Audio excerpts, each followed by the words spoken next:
Do you guys remember that last time we did not quite finish chapter 11? We left 10 verses unfinished. It won't take us long to go through them, but remember last time was a pretty full lesson. We talked about 5 future kings that are all prophesied in Daniel chapter 11, and we got through 4 of them. And so we'll do the last one today. We talked about 4 kings last time. Their names were Ahasuerus, Alexander the Great, Antiochus the Great, Antiochus Epiphanes, and they all start with the letter A, as well as the 5th one. Can you guys remember who the 5th one is? The Antichrist. He's the last one that we have yet to talk about here in this lesson. And so that's who we'll talk about. I want to take us back to Daniel 11:31 before we go on. This was talking about Antiochus Epiphanes. He's the 4th guy. If you don't got your Bibles to Daniel 11 yet, flip over there and we'll pick up. It says in verse 31, "And forces shall be mustered by him, and they shall defile the sanctuary fortress, and then they shall take away the daily sacrifices and place there the abomination of desolation." And so we talked about that a bit last time. That abomination of desolation. It was when, that verse is talking about when Antiochus Epiphanes outlawed Jewish religious practices, Old Testament Bible religious practices. He outlawed them. Said, you can't circumcise your babies. If you do, we'll throw your baby off the roof. And that's exactly what he did. And he persecuted the Jews heavily. And the abomination of desolation, that's whenever he walked into the Jewish temple. And it could be one of 2 things. One thing he did was he sliced a pig's neck, drained all the blood out of its body, spread the blood all over the temple. Disgusting. You guys know how the Jews consider the pigs to be very, very unclean animals.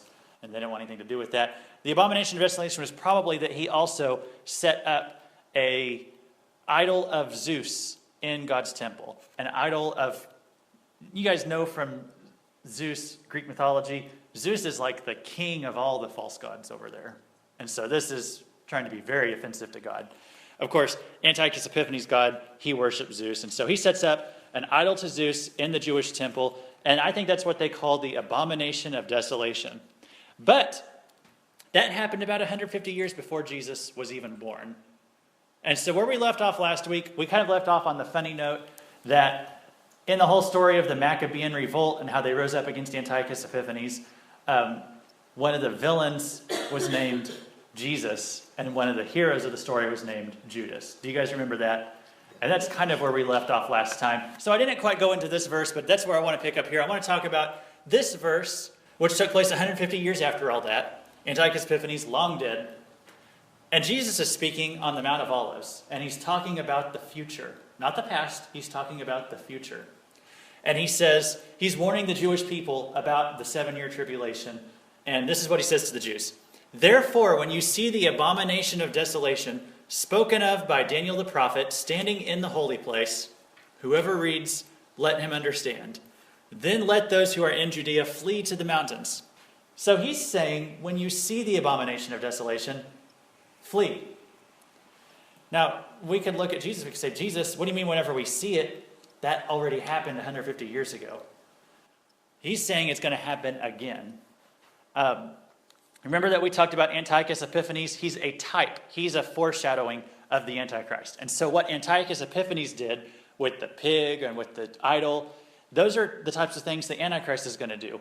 The Antichrist is going to set up, according to Revelation, an idol to himself in God's temple. So that's what is coming in the future. And so we'll use that to kind of merge into talking about the Antichrist, who's the last of the 5 kings that's talked about here in Daniel 11.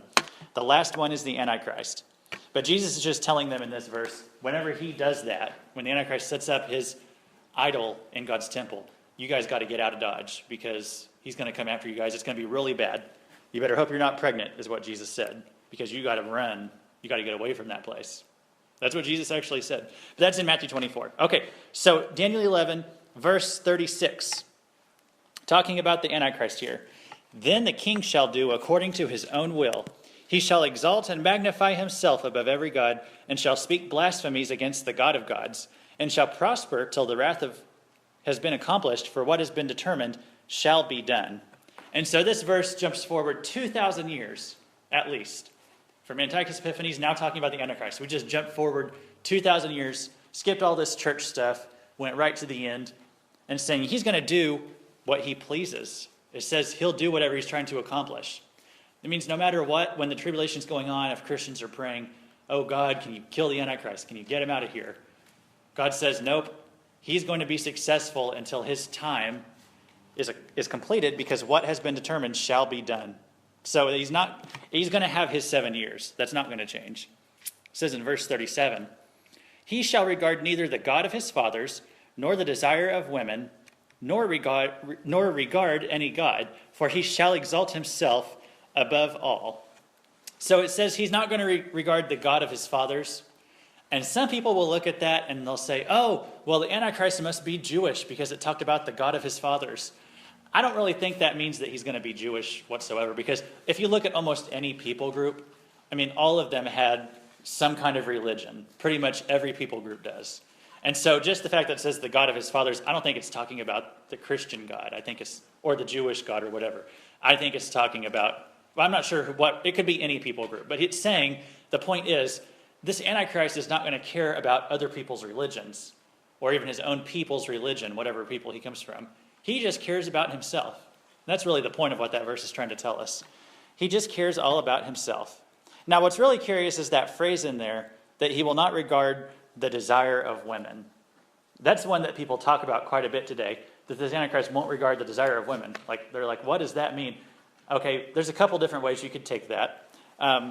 You could just take it that he does not have a desire for some kind of romantic relationship with any woman. You know, that's one way you could take it. Another way that is becoming more and more popular today is that means some people will say, well, maybe he's gay, maybe he's a homosexual because he doesn't desire the regard of, or he doesn't regard the desire of women. You know, that's a possibility. It could be that he's gay. Certainly, the world today would accept a gay leader, which is not something that would have happened 10 years ago. You know, if 10 years ago, you couldn't even say you were for gay marriage and expect to be elected president. Even Barack Obama in 2008, he said he was against gay marriage back in 2008 because he knew he wasn't even going to be elected on the Democrat side if he was for gay marriage. So that's how much the world has changed in 10 years. It's possible the Antichrist could be gay. I don't think that's what the verse is saying. Because whenever you just read it like with these other things, what it sounds like to me is that it's just saying this Antichrist is going to be so self-absorbed. It's why it keeps saying he's not going to regard the gods, he's not going to regard women. I think it's just saying he doesn't care about anyone but himself. He doesn't care about having a wife, he just cares about himself. That's what I think it means. It could mean he's gay. I'm not saying that's impossible, but you know, people talk about that. I think it's just really, really easy for Christians to demonize gay people right now because they have caused so many problems for Christians in the past few years. It's really easy to say, oh, the Antichrist, I bet he's gay. You know, I don't think that's exactly what the verse is saying, but it's a possibility. It's not impossible that he is. Okay, let's go on to the next verse. Verse 38 and 39. But in their place he shall honor a God of fortresses, and a God which his fathers did not know he shall honor with gold and silver, with precious stones and pleasant things. Thus he shall act against the strongest fortresses with a foreign God, which he shall acknowledge and advance its glory, and he shall cause them to rule over many, and to divide the land for gain. It's a bit of a confusing verse right there. It's saying the Antichrist will have a God of fortresses. And that is really hard to understand what it means, because right before that, it was saying he doesn't care about any gods. It was saying he doesn't care about anything, he just cares about himself. And yet in the next verse it says he worships a God of fortresses. So maybe there is, if there is a God of fortresses, whatever that means that he worships, I think this is the only place it talks about it, what it probably means is that he's just put all of his hope in his military power. That's kind of what I think it means. That's just what he places all his trust in. It's his ability to accomplish what he can with his military. And I was studying Armageddon, the final battle, for my Sunday school class this week. And it says in Revelation that when Jesus shows up, he's going to turn his armies to fight Jesus. And Jesus is just going to melt their faces off with his voice. I mean, they're not going to have any chance, but they're going to turn their armies on Jesus. I'm like, why would you fight Jesus with whatever he has, tanks, guns, even nuclear bombs? You're not going to hurt Jesus with that. It's like, why would he even try that? But it would make sense if he's placed all his hope and trust in his military power. That might be, that he might not be afraid to fight back at Jesus with that. But of course, It's not going to stop Jesus. It's not going to even slow him down a little. It says in verse 40, "At the time of the end, the king of the south shall attack him, and the king of the north shall come up against him with a whirlwind, with chariots, horsemen, and with many ships. And he shall enter the countries, overwhelm them, and pass through." And so this is picking up with what we've been talking about all through this chapter. King of the north, king of the south, king of the north, king of the south. And it's saying in the end times, they're going to come together and rise up against the Antichrist. Do you guys remember who the king of the north was? Or what country he was from? What is it? What's the south? Who? Egypt? Yes, the king of the south was Egypt. And that was where the Ptolemy kings were from. To the north was the Antiochuses and the Seleucids. They were from Syria. That was their country. Yeah, it sounds familiar now. The Syrians. So the Syria and Egypt, we've been talking all through Daniel 11. This is what Syria does. This is what Egypt does. And then in here talking about the Antichrist, it brings them up again. That they'll actually turn against the Antichrist and try to fight him. And this is let's skip to verse 42. You should be in your Bibles to Daniel 11. Look at verse 42. "He shall stretch out his hand against the countries, and the land of Egypt shall not escape." So I don't know what happens to Syria, but apparently he just crushes Egypt. It says it won't escape his hand. And so what I just want you guys to note right there, that Egypt and Syria will team up against the Antichrist in the end times. They will come against him. Exactly why? I don't know. You'd think, he's going to be so powerful. Why would anybody turn against him? But they will turn against him in the end times. And the result, I don't know what happens to Syria, but it says, Syria will probably lose too, but it says Egypt will be destroyed, or it won't escape his hand, so he'll beat Egypt. And that's talked about in verses 40 and 42. I'm going to back up to verse 41 because I skipped that a minute ago. "He shall also enter the glorious land." Now, what's the glorious land? Like, what country is that every time it talks about the glorious land in Daniel? Should be an easy guess. Israel, yeah. That's always the glorious land. "He shall also enter the glorious land, and many countries shall be overthrown. But these shall escape from his hand: Edom, Moab, and the prominent people of Ammon." So there will be 3 people groups that escape from the Antichrist's hand. It means they'll turn against him too, but he won't even be able to take them. And I believe it'll be because God is supernaturally protecting these people groups. And those people groups are Edom, Moab, and Ammon. And now, we might say, okay, well, we don't have a country of Edom today. We don't have a country of Moab today. So how do we know what this is talking about? Well, when the Bible talks about these old people groups, if you want to know who it's talking about today, see where those people groups settled and what country is there today. And so I think Sarah might know the answer to this. Jordan. Edom, Moab, and Ammon, they make up the country of Jordan today. And so what that's telling us is that the Antichrist is going to come against Jordan, and he won't be able to beat him. The reason for that is because when Jesus said, when you see the abomination of desolation, I want you to flee, they're going to flee to Jordan. That's where the Jews will be protected. So they'll be able to go into Jordan. There's a place there prepared for them already. They'll be able to wait out the rest of the tribulation there in safety because the Antichrist won't be able to take Jordan. And so it's a safe haven for them. And so that's right there. Edom plus Moab plus Ammon equals Jordan. You guys can make a note of that. Okay, verse 43. "And he shall have power over the treasures of gold and silver, and over all the precious things of Egypt. Also the Libyans and the Ethiopians shall follow at his heels. But news from the east and the north shall trouble them. Therefore he shall go out with great fury to destroy and annihilate many."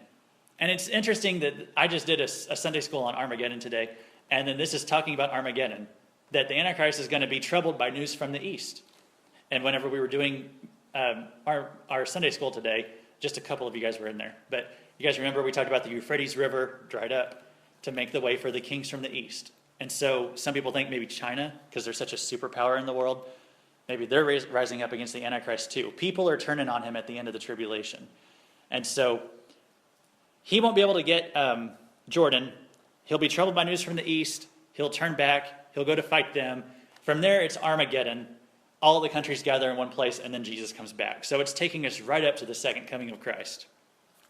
And it mentions one more thing in verse 45. This is the last verse of the chapter. And he shall plant the tents of his palace between the seas and the glorious holy mountain, yet he shall come to his end, and no one will help him. And so this verse, it just seems to deal with something that I can't find any other verses in the Bible that talk about this, but it's just saying that the Antichrist is going to set up a temporary palace in Jerusalem. I mean, you don't have to make a note of it because it's not like a major thing in prophecy. It's just saying he'll have a temporary palace in Jerusalem. They call it a tent palace, and it's the end of the tribulation, so it'll be very temporary. I'm not sure exactly why it mentions that, but it does. So anyway, there are 3 important details about the Antichrist from this chapter. Before we go on to chapter 12, I want you to take a note of all 3 of them. 1, the Antichrist will not regard any religion's God, but he will deify himself above all others. He will want to be worshipped as a god. That's one thing we know for certain from Daniel 11 and from other places. Very, very, very full of himself. Another thing I'd like you to note, Egypt, Syria, and other nations will turn against him and attack him. And you might have kind of noted that above too when I was talking about Egypt and Syria. There will be other nations too, nations from the east, nations from the north. And then he will not be able to take Jordan, which is a safe place for the Jews. And that's why I believe God is supernaturally protecting Jordan, because he knows it's going to be a safe place for his people. And so Antichrist isn't going to be able to take it. And that is the end of chapter 11. And if you'll sit tight for a minute while I switch out my PowerPoint to chapter 12, we will do the final chapter in the book of Daniel.